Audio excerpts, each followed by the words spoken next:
Welcome back to my channel. আমার ছোট্ট রুমা সোনা চ্যানেলে তোমাদের সকলকে স্বাগত জানাই ও অনেক অনেক ভালোবাসা। আশা করি তোমরা সকলেই ভালো আছো, আর আমিও খুব ভালো আছি। আর তোমাদের সাথে নিয়েই ব্লগটা স্টার্ট করছি। আশা করি আজকের ব্লগটা তোমাদের ভালোই লাগবে। আর গতকাল বাড়ি ফিরলাম। গতকাল যেহেতু অযোধ্যায় গেছিলাম রামলালাকে দর্শন করতে, আর সত্যি খুব সুন্দরভাবে রামলালাকে দর্শন করেছি, মন ভরে একদম দর্শন করেছি। আর ওখানকার সিস্টেমও খুব ভালো, খুব ভালো, কোনো অসুবিধা হয়নি।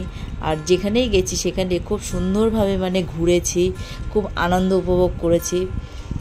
ভাবতেই পারিনি যে অল্প টাইমে, আর আমাদের সত্যি কথা হঠাৎ প্রোগ্রামে হঠাৎ যাওয়া, খুব সুন্দরভাবে ঘুরেছি। যাই হোক, আসা যাওয়াটাই একটু যেটুকু প্রবলেমটা হয়েছে, এছাড়া কোনো কিছুর অসুবিধা হয়নি।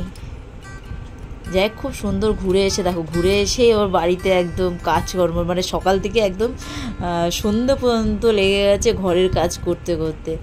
যেরকম ধরো সকালবেলা উঠেই ঘুম থেকে উঠে আগে ছেলেকে পড়তে দিয়ে এসেছি, ওকে পড়তে দিয়ে এসেই তারপরে ঘরের কাজ সমস্ত কিছু সারলাম। তারপরে জানোই তো আমার পাখি টাকি এগুলো থাকে, এদেরকে আগে খেতে দিলাম, যেহেতু আমি খাবার একবারে অনেক করে দিয়ে যাই। তারপরে গাছপালা যেরকম কিছুটা হলো ঘরে ছিল, কিছুটা বাইরে ছিল, সেইগুলোর জল ঠলগুলো তো যেদিন এসছি সেদিন দিয়েছি। পরের দিন সকালে সেদিনও পুরো একদম দিয়ে ওদের জায়গা, পাখিদের খাবার দিয়ে পুরো জায়গা পরিষ্কার করলাম। পরিষ্কার করেছে তারপরে ঘরের, বিশেষ করে কোথাও ঘুরতে গেলে ব্যাগ থেকে শুরু করে তারপরে জামা কাপড় এগুলো সব কাচাকুচি, ধোয়াধুয়ি, এগুলো ব্যাপার তো থাকেই। তারপরে তো সবার শেষে জুতো না ধুলেই নয়, কারণ জুতো আমি সবসময় যেখানেই যাব না কেন আমার আগে জুতো আমার ধোয়া চাই, নাহলে আমি এগুলো কখনোই ঘরে ঢোকাই না।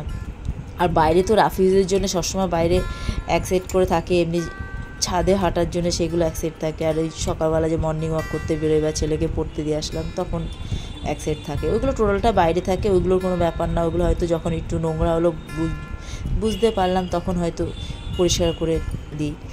আর নাহলে কোথাও ঘুরতে গেলে সেইগুলো পরের দিন এসে যতক্ষণ না পরিষ্কার করবো ততক্ষণ না নিজের মনের শান্তি হয় না। স্বাভাবিক ব্যাপার, কোথাও ঘুরতে গেলে জামা কাপড় থেকে শুরু করে ব্যাগপত্র থেকে শুরু করে এমনকি জুতো সমস্ত কিছু ধুয়ে, হ্যাঁ খাওয়াটা সেদিন হয়তো ঠিক মতন হয়তো রান্নাটা হয় না, নর্মাল একদম, তাও কি ডাল করলাম, আলু সেদ্ধ, একটু পাঁপড় ভাজা, একটু ডিম অমলেট, এইটুকুই। জাস্ট এই কিন্তু সন্ধ্যা সকাল থেকে যে আরম্ভ হয়েছে না কাজ করতে, কাজ করা শেষই হচ্ছে না। তার মধ্যে হয়তো ছেলে, কি বলবো, ওকে হয়তো আমি হয়তো এদিকে কাজে ব্যস্ত রয়েছি, হয়তো টিফিনটা সকালে হয়তো করা হয়নি, টিফিন হয়তো সকালে একটু ওকে দুধ করে দিয়েছি, আমরা হয়তো একটু চা খেলাম, আর ওকে হয়তো বিস্কুট দিয়ে দিলাম, দুধ বিস্কুট ও খেয়ে নিল, সকালে টিফিনটাই করিনি। ধরতে গেলে একদম সত্যি কাজের মুহূর্তে যখন কাজ করি না তখন সত্যি তখন আর রান্নার দিকে তখন করিনি। তারপরে দুপুরের দিকে যে না তখন তো খেতে হবে, তখন ওই দুপুরে লাঞ্চ টাইমটা তখন রান্নাটা একটু করেছিলাম, ওই যে বললাম যেটা ডাল ভাত করেছি, আলু সেদ্ধ আর ডিম অমলেট, ওইটা সিম্পল খাওয়ার মতো। তারপরে সন্ধ্যার পর আর দিচ্ছিল না শরীর, দেবে কি করে? একটা মানুষ তো সারাদিন যদি পরিশ্রম করে তারও তো একটু বিশ্রামের দরকার, তখন আর শরীর আর দিচ্ছেই না। কি বলবো, কীভাবে সেই দিনটা কেটেছে বলতেই পারবো না। বাড়ি আসার পর বলে না যেরকম ঘোরা আনন্দ করা, বাড়ি এসে তার বিপরীতটা সমস্ত কিছু কাজ করা। যাই হোক, সেদিন কাজকর্ম করে ঠরে একদম খুব ভালো মতন ঘুরেছি। সব থেকে বড়ো জিনিস কি, এত সুন্দর ঘোরা হচ্ছে, কখনো ভাবতে পারিনি এত সুন্দর ঘুরতে পারবো। হয়তো ইচ্ছা ছিল ভগবানের ইচ্ছা না থাকলে কখনোই সম্ভব হয় না।